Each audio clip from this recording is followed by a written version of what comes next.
El olor a incienso y a muerte aún flotaba en el aire de la cámara imperial, mezclado con el perfume artificial de las rosas que adornaban el lecho fúnebre. Las sábanas blancas, ahora manchadas con el pálor de la enfermedad, revelaban no el reposo de una emperatriz, sino la violencia de una partida impuesta. Teodora, la que había sido actriz, amante y reina, yacía inmóvil, sus ojos cerrados para siempre, sus labios agrietados por la fiebre que la había consumido. El hombre a su lado, Justiniano, emperador de Bizancio, velaba como un conquistador derrotado. Sus ronquidos no eran de sueño, sino de sollozos ahogados, eco de un león herido. Él era el rey, pero también el guardián de su memoria. Sus manos temblorosas acariciaban mechones de cabello castaño que alguna vez habían brillado bajo las luces del hipódromo, ahora opacos como ceniza esparcida por el viento. Cada respiración entrecortada era una oración sin palabras, un lamento por los sueños que habían construido juntos y que ahora se desvanecían como humo en la madrugada fría de Constantinopla.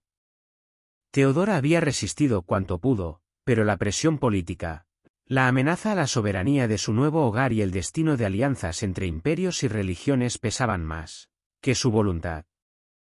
Los senadores habían murmurado durante meses sobre la indignidad de su pasado, sobre la mancha que representaba para el trono imperial. Las intrigas palaciegas se habían tejido como una red invisible, sofocándola lentamente, robándole cada día un fragmento de la mujer libre que había sido. Había sido forzada a abandonar su vida de escenario para sumergirse en un nuevo palacio, matrimonio con el mismísimo enemigo de su pasado humilde. En los corredores de mármol, las damas de compañía murmuraban afuera. Algunas lloraban en silencio, otras susurraban oraciones antiguas en lenguas que predataban al imperio. Sabían que la emperatriz había perdido más que la vida esa noche. Había perdido el control de su destino, la autonomía de su cuerpo y quizás incluso la esperanza. Sus lágrimas no eran solo por la muerte física, sino por el entierro en vida que había precedido a este momento final. Pero en el silencio de esa cámara fúnebre, una promesa oscura nació en el corazón herido de Justiniano. Nunca olvidaría quien la había elevado, y juró convertirla en santa después de su muerte. Sus labios se movían en una plegaria feroz, mezclando amor y venganza en igual medida. Haría que la historia recordara su nombre no como el de una actriz caída, sino como el de una mártir imperial. Las iglesias cantarían su gloria, los íconos capturarían su belleza eterna, y su memoria sería tan inmaculada como las perlas que habían adornado su corona. La aurora comenzaba a filtrarse por las ventanas emplomadas, pintando de oro pálido el rostro inmóvil de Teodora. En esa luz primera, Justiniano vio no a la mujer que había perdido, sino a la diosa que haría renacer de las cenizas de su dolor. En el año 522, Teodora fue coronada como amante del futuro emperador. A los 22, se convirtió en una soberana plena, no por derecho divino, sino por la fuerza de la necesidad. Bizancio necesitaba resistir la decadencia moral, y Teodora se convertiría en el alma de esa resistencia. Su ascensión no fue el capricho de un hombre poderoso, sino el reconocimiento de una realidad política ineludible. El imperio requería una figura que pudiera hablar al pueblo desde las profundidades de su experiencia. Cuando fue prometida en secreto a Justiniano, heredero al trono, se atrevió a desafiar las leyes romanas que prohibían matrimonios con actrices. Un gesto político, sí, pero también un acto de autonomía que resonaría a través de los siglos. Teodora no se contentaba con ser una concubina imperial, exigía reconocimiento, legitimidad, un lugar en la historia que fuera suyo por mérito propio. Los pergaminos secretos que sellaron su compromiso llevaban su sello personal, una corona de laurel entrelazada con máscaras teatrales, símbolo de su negativa a renunciar completamente a su identidad pasada. Teodora reinaba con la dignidad de una mujer que sabía lo que estaba en juego. Sus aposentos en el palacio se convirtieron en un centro de poder paralelo, donde se tomaban decisiones que rivalizaban en importancia con las del emperador mismo. Estableció una red de informantes que se extendía desde las tabernas más humildes hasta los salones más aristocráticos. creando el primer sistema de inteligencia dirigido por una mujer en la historia imperial. Sus decisiones no se basaban en impulsos, sino en una comprensión profunda de las corrientes políticas que movían el imperio. Las calles de Constantinopla vibraban con su nombre. Los vendedores ambulantes cantaban baladas sobre sus virtudes, las madres nombraban a sus hijas en su honor, y los artesanos tallaban su imagen en marfil y oro.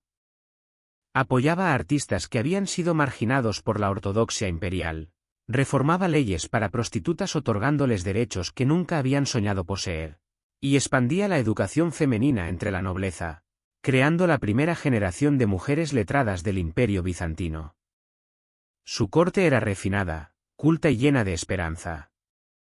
Filósofos, poetas y matemáticos se congregaban en sus salones, donde el debate intelectual florecía bajo su protección. El pueblo la veía como un muro entre su libertad y la dominación patriarcal. Para los desposeídos, Teodora representaba la posibilidad de ascensión social, para las mujeres, la promesa de una voz en los asuntos del imperio. Sus edictos sobre los derechos de las trabajadoras del hipódromo y sus reformas al código matrimonial establecieron precedentes que perdurarían mucho después de su muerte. Era, en esencia, una revolución silenciosa envuelta en sedas imperiales. Pero la gloria es siempre breve cuando los intereses de imperios se imponen. Las familias senatoriales, alarmadas por su creciente influencia, comenzaron a tejer conspiraciones en los pasillos de mármol del Senado. Sus reformas amenazaban privilegios centenarios, sus políticas desafiaban tradiciones que algunos consideraban sagradas. Justiniano, entonces sobrino del emperador Justino I, codiciaba no solo el trono, sino a Teodora misma, y lo que parecía el pico de su poder estaba a punto de ser tragado por un abismo de obligaciones, chantaje y lágrimas. La mujer que parecía inalcanzable se convertiría en emperatriz, pero no sin lucha. Los meses que siguieron fueron un juego de ajedrez político donde cada movimiento podría significar la diferencia entre la gloria y el exilio. Teodora navegó estas aguas traicioneras con la astucia de una veterana de la política imperial, pero incluso su brillantez tenía límites. El año era 525.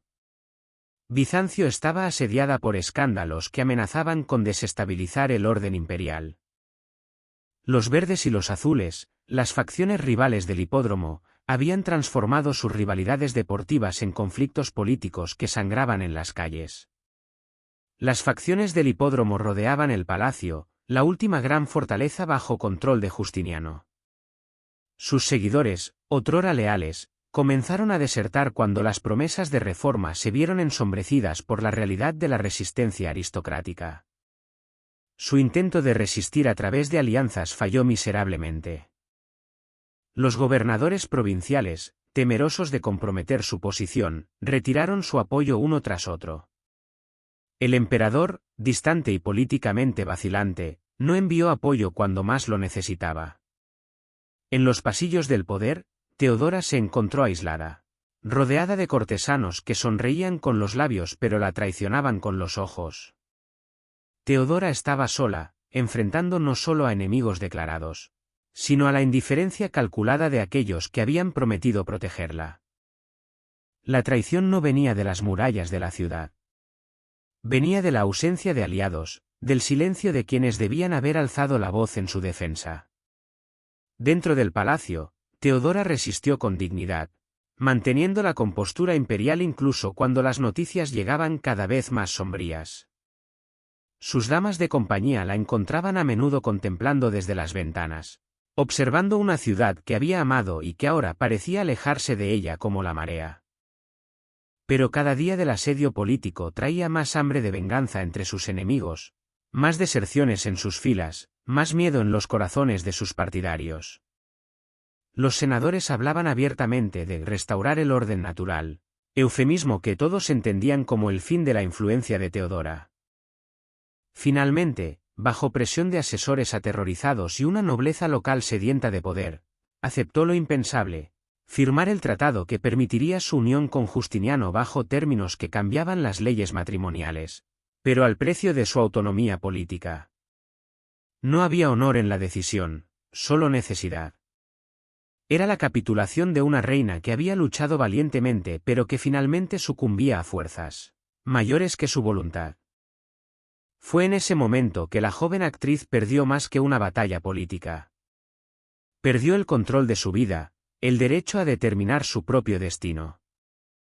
Teodora fue llevada al gran palacio en una procesión que tenía más de marcha fúnebre que de celebración nupcial. Donde el 1 de abril de 527, se casó con Justiniano, ahora coemperador, en una ceremonia que sellaba su destino. No se tocó música para celebrar. No se registraron sonrisas verdaderas. Los cronistas de la época escribieron sobre la magnificencia de las vestiduras y la abundancia del banquete, pero callaron sobre la expresión en el rostro de la novia. La ceremonia, aunque opulenta, tenía el frío de un funeral imperial. El contrato matrimonial, redactado por juristas que nunca habían conocido el amor ni la pasión, estipulaba que si Teodora moría sin herederos, su legado sería incorporado completamente al patrimonio imperial. Era el fin de su independencia disfrazado de alianza marital, la muerte civil de una mujer extraordinaria envuelta en oro y ceremonial imperial. Psicológicamente, Teodora cambió en ese momento. El día después de la ceremonia nupcial, los cronistas observaron una transformación que parecía haber ocurrido de la noche a la mañana, como si la corona imperial hubiera extraído algo esencial de su ser. Notaron cómo se volvió más reservada, sus respuestas medidas hasta el punto de la frialdad, más cínica en sus evaluaciones de los cortesanos que una vez consideró aliados, más vigilante, observando cada gesto con la intensidad de alguien que ha aprendido que la traición puede llegar desde cualquier dirección. La mujer que había navegado los intrincados laberintos de la política bizantina con la confianza de una maestra del juego ahora comenzó a registrar personalmente sus gastos, examinando cada moneda de oro como si pudiera revelar los secretos de quienes la rodeaban. Sus aposentos se convirtieron en una fortaleza dentro del palacio, y empezó a guardar secretos incluso de sus damas de compañía más leales, aquellas que habían compartido sus triunfos y sus primeros temores.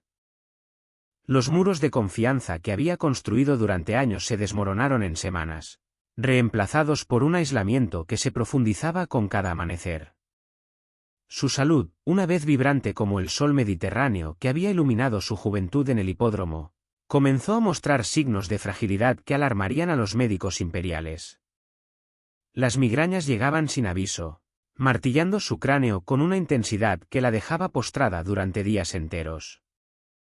Los ataques de ansiedad la asaltaban en medio de las ceremonias estatales, forzándola a mantener una máscara de compostura mientras su corazón latía como el de un animal acorralado.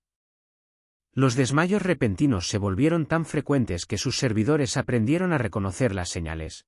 La palidez súbita, el temblor en las manos, la mirada perdida que precedía al colapso.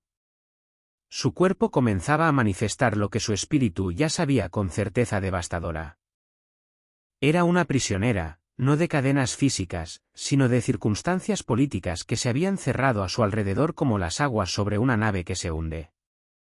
Los espejos de plata bruñida de sus aposentos reflejaban no a la emperatriz de Bizancio, sino a una mujer que luchaba cada día por reconocerse a sí misma. El punto de quiebre no fue un trueno dramático que desgarrara el cielo, sino una serie de silencios que se acumularon como nieve hasta formar una avalancha de desesperanza. El silencio de Europa mientras la abandonaba a su suerte, las promesas de apoyo que nunca llegaron, los tratados que quedaron sin firmar. El silencio de su voz en el altar, cuando las palabras del ritual matrimonial salieron de sus labios como una confesión arrancada por la tortura. El silencio de una joven que, bajo la corona de emperatriz adornada con perlas del Mar Negro, llevaba el luto eterno de una nación transformada por fuerzas que escapaban a su control. Los pasillos del gran palacio, con sus columnas de pórfido y sus mosaicos que narraban glorias imperiales pasadas, se convirtieron en testimonios mudos de su transformación. La corte de Justiniano era tan fría como el mármol de Proconeso y tan afilada como las dagas ceremoniales que colgaban de los cinturones de los guardias pretorianos. Para Teodora de Bizancio, se convirtió en un campo minado de sonrisas falsas que nunca alcanzaban los ojos, traiciones silenciosas susurradas en los rincones sombríos, y obligaciones que erosionaban gradualmente su esencia como el viento del Bósforo desgasta las estatuas antiguas. La mujer que había sido símbolo viviente de soberanía popular, la voz de los desposeídos elevada hasta el trono imperial, ahora se arrastraba por los corredores del palacio con vestidos de seda damascena y brocado de oro que pesaban como armaduras sobre un cuerpo enfermo y un alma en constante lucha entre la dignidad imperial y la resignación humana. Cada paso requería un esfuerzo consciente, cada sonrisa pública costaba horas de preparación en privado. Después del matrimonio forzado, Teodora fue sometida a una cruel secuencia de responsabilidades que se extendían mucho más allá de las ceremoniales. Entre 527 y 548, el periodo que los historiadores llamarían más tarde su época dorada, influyó en 14 reformas mayores del Código Legal bizantino.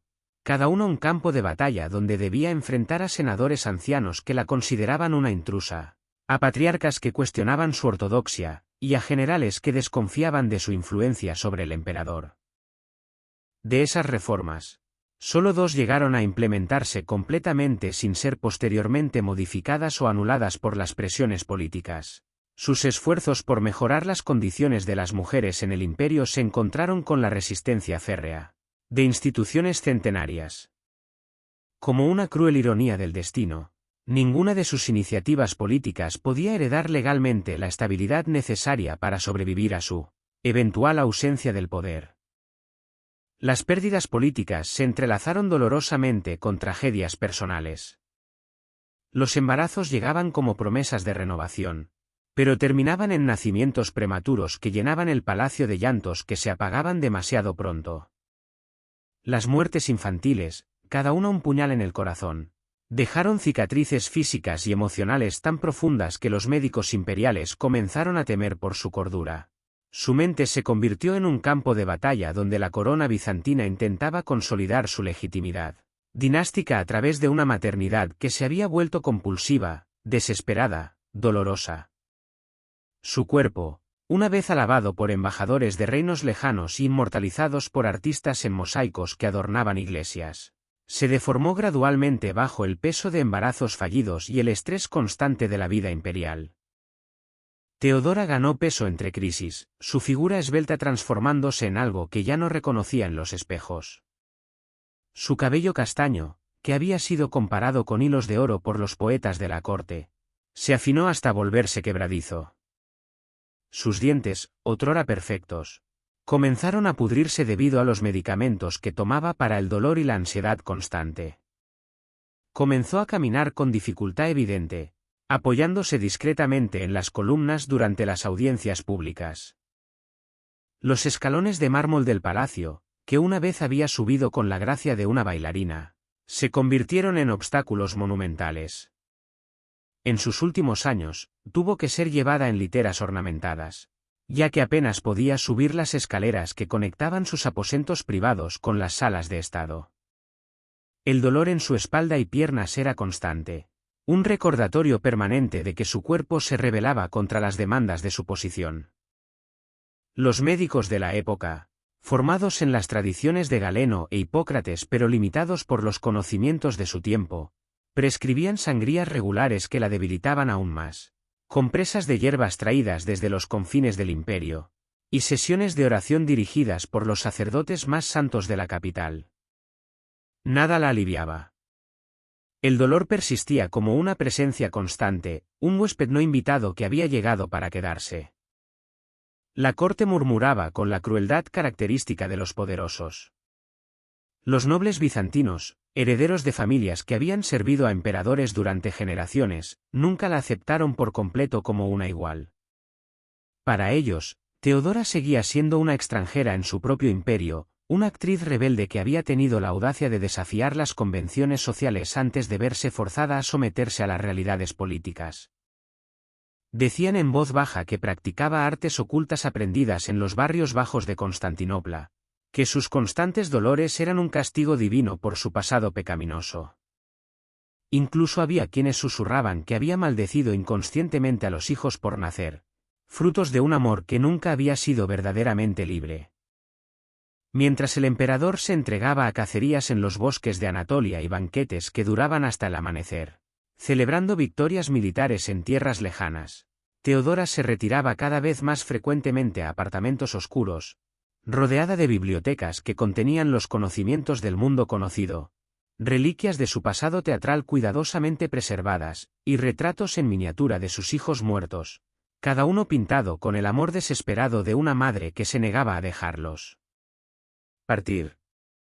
En un acto que horrorizó incluso a sus damas de compañía más devotas, mandó tallar tumbas miniatura para cada niño perdido, obras de arte fúnebre del tamaño de cajas de joyería que guardaba en un oratorio privado anexo a sus habitaciones. Allí oraba cada día al amanecer y al atardecer, pero sus ojos, una vez brillantes con la ambición y la esperanza, ya no buscaban salvación en el más allá. Buscaban simplemente paz, el descanso final que parecía alejarse como un espejismo en el desierto de su existencia imperial. Bizancio, por su parte, se hundía en la absorción de tradiciones extranjeras que borraban su identidad milenaria. Los castillos ancestrales que habían resistido invasiones de hunos y persas eran confiscados bajo pretextos legales bizantinos, sus piedras utilizadas para construir nuevas fortificaciones que protegían no al pueblo, sino a los intereses imperiales. Los impuestos se duplicaron sistemáticamente, drenando las arcas locales hasta convertir prósperas ciudades comerciales en pueblos empobrecidos. Las tradiciones locales, transmitidas durante generaciones como tesoros culturales, fueron ridiculizadas públicamente en ceremonias donde los funcionarios imperiales las presentaban como supersticiones bárbaras dignas solo de desprecio. Teodora intentaba resistir lo mejor que podía, aferrándose a los últimos vestigios de su autoridad como alguien que se aferra a los restos de un naufragio. Mantenía su título de emperatriz por separado, insistiendo en ceremonias donde se la reconociera no como consorte imperial, sino como soberana independiente con derechos propios. Exigía que los documentos oficiales llevaran su sello personal junto al de Justiniano, que sus decretos tuvieran fuerza legal propia, que sus audiencias se celebraran en sus propios aposentos donde ella, no el emperador, presidía desde un trono individual. Pero cada intento de afirmar su independencia era recibido con ironía mordaz o desdén calculado por el Senado bizantino. Los senadores veteranos intercambiaban sonrisas cómplices cuando ella hablaba, susurraban entre ellos durante sus discursos, y deliberadamente ignoraban sus propuestas legislativas hasta que morían en comisiones que nunca se reunían. Su autoridad se desvanecía como tinta en el agua, diluida por la indiferencia institucional. Sus relaciones personales también se deterioraron irreparablemente con su esposo. El vínculo matrimonial, desde siempre puramente político, se había enfriado hasta convertirse en una cortesía forzada que ambos mantenían solo en público. Él rara vez la escuchaba cuando hablaba, sus ojos vagando hacia pergaminos o ventanas mientras ella exponía asuntos de Estado. Las pocas hijas que habían sobrevivido los primeros años críticos eran mantenidas deliberadamente alejadas de ella por guardianes nombrados directamente por la corte imperial, que reportaban cada conversación, cada gesto maternal, cada momento de intimidad entre madre e hijas como si fueran actividades subversivas. Su única compañera constante era un viejo perro sordo, regalo de sus días de juventud, que dormía fielmente a sus pies mientras ella bordaba en silencio escudos bizantinos que nunca serían utilizados, dedicando horas interminables a recrear símbolos de un poder que ya no poseía. Sus manos, una vez ágiles en la danza y hábiles en la diplomacia, ahora temblaban ligeramente mientras guiaba la aguja, creando patrones que nadie vería jamás. En 548, cuando la plaga azotó Constantinopla con la furia de una venganza divina, Teodora tuvo que enfrentar la enfermedad de nuevo, pero esta vez no como víctima sino como administradora, un requisito político cruel para mantener el imperio funcionando bajo control. Fue forzada a soportar el mismo ritual de supervivencia con el mismo dolor físico y emocional por segunda vez, visitando hospitales improvisados donde los moribundos la miraban no con esperanza, sino con el reproche silencioso de quienes saben que su líder no puede salvarlos. Unos años después, la obsesión bizantina por asegurar un heredero masculino que legitimara definitivamente la dinastía se intensificó hasta convertirse en una demanda implacable, y Teodora fue presionada nuevamente para concebir, A pesar de tener ya 48 años y poseer un cuerpo frágil e hinchado por décadas de embarazos fallidos y enfermedades acumuladas. Los médicos imperiales hablaban de deber dinástico, mientras prescribían tratamientos que ella sabía que eran inútiles y dolorosos. En la vejez temprana que le había sido impuesta por circunstancias más crueles que el tiempo natural, Teodora parecía un fantasma de sí misma, una aparición que habitaba los corredores del palacio como un recuerdo persistente de lo que había sido. Vestía exclusivamente de negro, rechazaba las joyas imperiales que una vez había lucido con orgullo, y evitaba las apariciones públicas con una determinación que preocupaba incluso a sus enemigos. Era una reina invisible, una emperatriz sin ejército, una mujer agotada que aún intentaba desesperadamente salvar lo que quedaba de su dignidad oriental en un mundo que parecía decidido a borrarla de la historia. En los días finales de su vida, comenzó a ver señales ominosas en todo. Un cuervo aterrizando persistentemente en la ventana de sus aposentos, un rosario que se rompía espontáneamente durante sus oraciones, un retrato ancestral que caía de la pared sin causa aparente. Sus escritos privados de este periodo, descubiertos siglos más tarde entre los archivos secretos del palacio, revelan una mente atormentada por paranoia creciente, visiones nocturnas que la despertaban gritando, y un sentimiento constante de persecución que trascendía lo meramente político. Teodora creía firmemente que era vigilada por fuerzas sobrenaturales más allá del control político terrenal. Tal vez las almas inquietas de sus hijos muertos, tal vez el peso espectral de todos los que habían muerto bajo su reinado. Tal vez su propia culpa acumulada por no haber logrado salvar a su pueblo de la absorción cultural que los estaba destruyendo lentamente. La emperatriz seguía técnicamente viva, pero ya se pudría por dentro, carcomida por remordimientos que ninguna confesión podía aliviar. En los últimos meses de su vida, Teodora de Bizancio parecía una sombra titilante en los fríos corredores del palacio. A los 48, parecía al menos 70. Su cuerpo, desfigurado por enfermedades, maltratados males y dolor continuo, ya no respondía. Los sirvientes necesitaban ayudarla a levantarse, vestirse y comer. En ciertos días, apenas podía mantener los ojos abiertos por más de una hora. Aún así, se negaba a admitir que la muerte se acercaba. La corte, como siempre, se comportaba como si nada sucediera. Los médicos eran convocados con pompa, proclamando diagnósticos optimistas. Hablaban de debilidad uterina, de humores desregulados, pero evitaban la palabra fatal. La emperatriz se recuperaba, decía el boletín, pero los sirvientes que cambiaban las sábanas manchadas de pus y sangre sabían la verdad. Teodora moría en silencio. El dolor era constante. Comenzaba en las articulaciones, luego migraba a los riñones, luego se extendía por todo el abdomen. Algunas fuentes sugieren que sufría de piedras en los riñones, otras de una infección generalizada que se extendió después de tantos partos fallidos. En cualquier caso, el sufrimiento era cruel. Gritaba por las noches, murmuraba nombres de hijos muertos, oraba en antiguo griego, un idioma que pocos a su alrededor aún entendían. En las raras visitas que aceptaba, aparecía orgullosa. Ocultaba los temblores con guantes, las ojeras con velos. Pero cuando los visitantes se iban, lloraba suavemente, no por la muerte en sí, sino por lo que dejaría inconcluso. No había habido reconciliación con su pasado. Sus últimos deseos políticos para mantener el imperio autónomo y asegurar una sucesión oriental fueron ignorados por el emperador. En sus días finales, tenía delirios. Creía oír el mar de Constantinopla chocando contra las paredes de su habitación. Llamaba a su padre. Pedía ver las tumbas de sus hijos. Recitaba suavemente las antiguas oraciones de su infancia mezcladas con frases disjointed.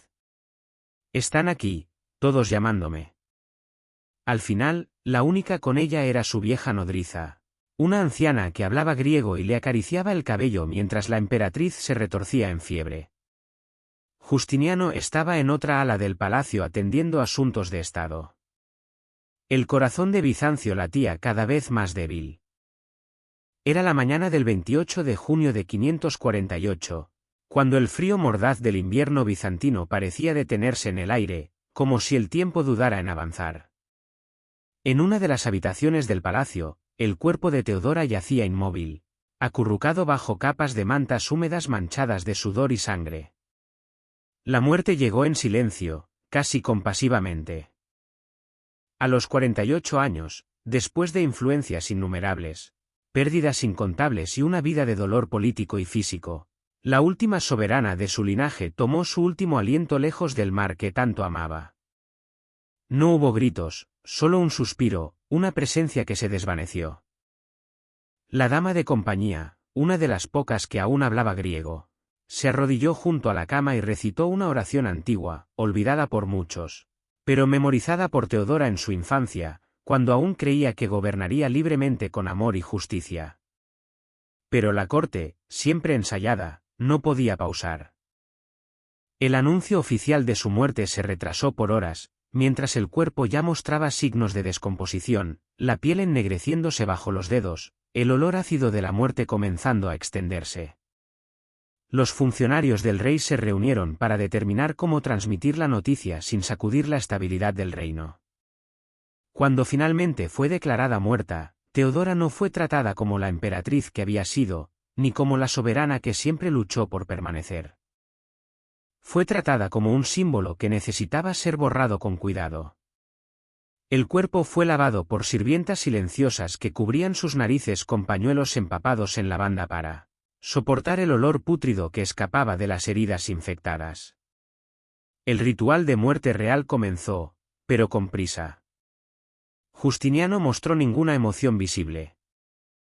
Se limitó a firmar documentos, ordenar el embalsamamiento y dar instrucciones para que el cuerpo fuera enviado a la iglesia donde descansaban los emperadores de Bizancio. Pero Teodora no quería eso en vida. Había dejado instrucciones específicas. Quería que su corazón fuera enterrado por separado en un relicario de oro inscrito en griego y latín como símbolo de su identidad dual. La petición se cumplió parcialmente. El corazón fue extraído y colocado en un cofre dorado en forma de corazón, descansando hoy en la catedral, pero no por respeto, sino por conveniencia política. El gesto fue interpretado por la corte como el fin simbólico de la independencia oriental. Una ironía cruel. El embalsamamiento fue un desastre. Hecho a prisa con métodos rudimentarios, el cuerpo de Teodora comenzó a mostrar signos de colapso incluso antes de ser transportado. Las manos se endurecieron grotescamente como si agarraran algo invisible. El rostro, que debería haber sido preservado, se hundió en sombras de necrosis. Los maquilladores de la corte intentaron cubrirlo con polvos blancos y telas, pero nada disfrazaba el hecho de que Teodora estaba hinchada, deformada y exudando un olor que mezclaba flores muertas, vinagre y carne descomponiéndose. Durante el viaje a la tumba, el ataúd fue acompañado por una procesión silenciosa pero no honorable. Los nobles bizantinos marcharon por obligación. Pocos llevaban luto.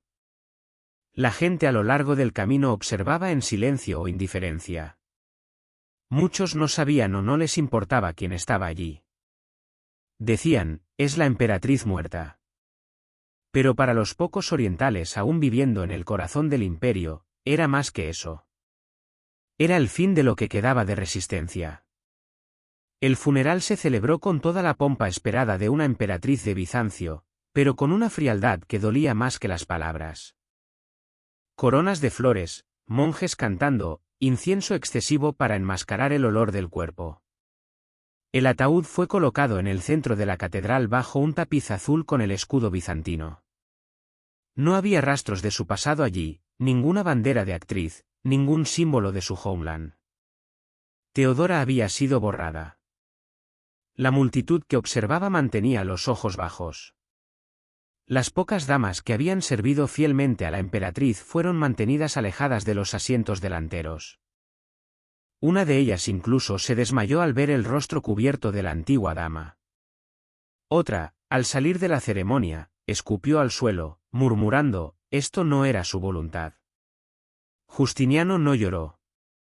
Apareció con expresión vacía. Sus ojos vueltos hacia el altar. Algunos dicen que ya hacía planes para honrarla. De hecho, menos de un año después de la muerte de Teodora, promovería su culto.